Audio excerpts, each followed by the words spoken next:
Magandang hapon po sa inyong lahat. Ngayon po ay January 30, 2026, araw po ng Biyernes.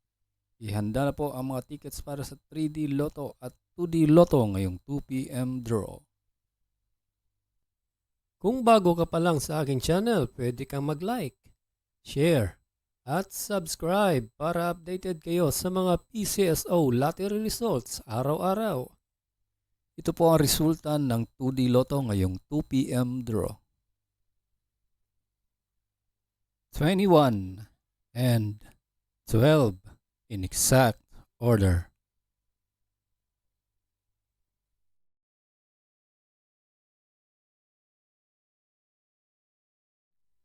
Para sa 3D Lotto ngayong 2 p.m. draw, ito po ang mga winning numbers. 2, 0, and 9 in exact order.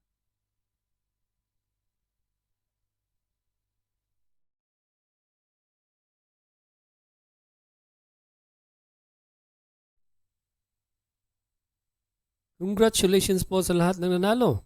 At kita-kits po tayo mamayang 5 p.m. draw. Thank you for watching. God bless us all.